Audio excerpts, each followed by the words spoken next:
وہاں پر اس پر باقاعدہ بحث مباحثہ ہوا، اور وہاں پر یہ بات طے پائی، جن میں اسرائیل کے 10 بڑے بڑے نمائندے جمع تھے، اور 8 باقاعدہ ان میں سے مذہبی پیشوا تھے۔ وہاں پر باقاعدہ دلائل کے ساتھ یہ بات ثابت ہو گئی کہ فلسطین جو ہے وہ یہودیوں کا اصل دیش نہیں ہے۔ لیکن مسئلہ کیا ہے کہ بنیادی طور پر یہ ظالم چونکہ ارض فلسطین پر قابض ہیں، اور ان کی زندگی کا ایک ہی اصول ہے کہ ان کا کوئی اصول نہیں ہے۔ اور یہ بھی ذہن میں رکھیے گا کہ ارض فلسطین اگر اس کی تاریخ کا مطالعہ کیا جائے تو پتہ یہ چلتا ہے کہ ارض فلسطین پر اترنے والے سب سے پہلے لوگ عرب تھے۔ یہ 6000 سال پرانی بات ہے، یہاں تک کہ ابراہیم علیہ السلام سے بھی پہلے عرب یہاں پر موجود تھے۔ اور یہی وجہ ہے کہ ان کو عبرانیین کہا جاتا ہے۔ عبرانی اس لیے ان کو کہا جاتا ہے کہ انہوں نے دریائے فرات کو عبور کیا تھا۔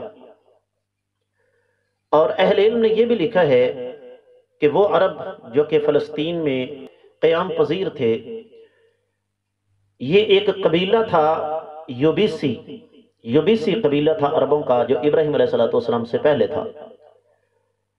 اور اس کے بعد پھر کنعانی آ گئے، اور یہ سلسلہ نبی کریم صلی اللہ علیہ وسلم کی پیدائش سے تقریباً کوئی 3500 سال پہلے تک چلتا رہا۔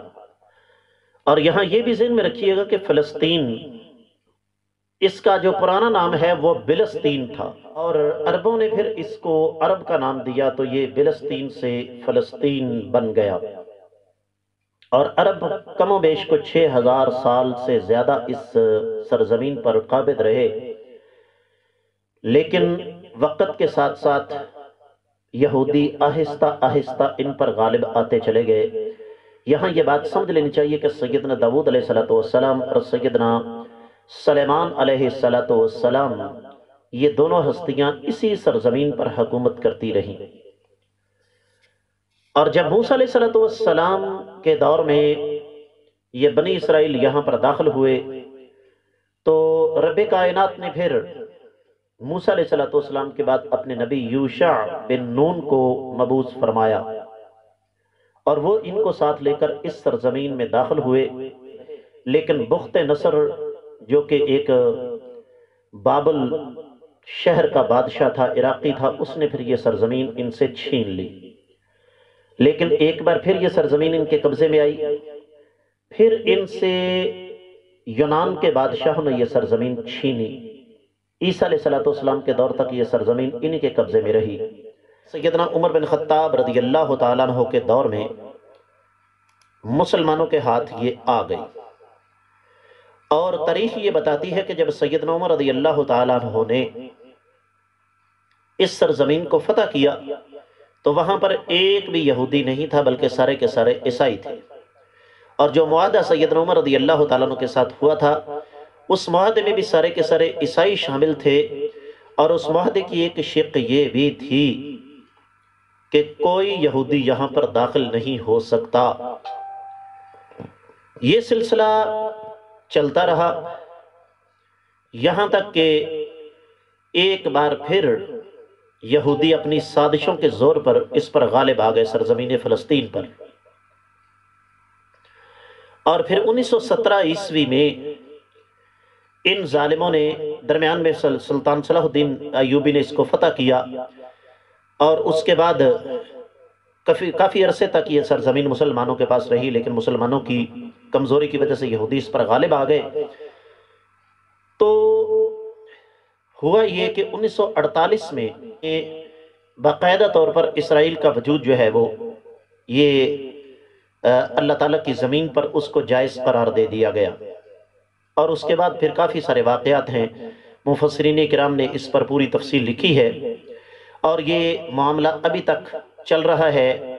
یہ ایک ناسور، یہ ایک کینسر، یہ ایک خوفناک عفریت کی شکل میں یہاں پر فلسطین کی سرزمین پر یہ مسلط ہیں، اور مسلسل یہ وہاں پر کھدائیاں کر رہے ہیں، مسجد اقصی کو یہ شہید کرنا چاہتے ہیں، اس لیے کہ ان کا یہ کہنا ہے کہ ہم سلیمان علیہ السلام کا ہیکل جو ہے وہ یہاں پر بنانا چاہتے ہیں۔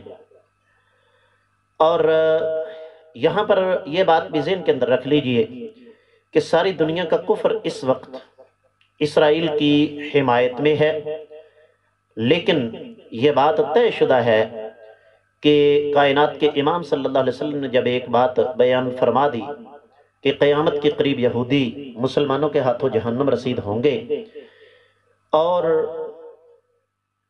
کوئی درخت اور کوئی پتھر جو ہے وہ یہودیوں کو پناہ نہیں دے گا، یہاں تک کہ جس پتھر اور جس درخت کے پیچھے یہودی چھپا ہوگا وہ پکار کر کہے گا مسلمان سے کہ یا عبد اللہ، اے اللہ کے بندے، میرے پیچھے یہودی چھپا، اس کو قتل کر دے۔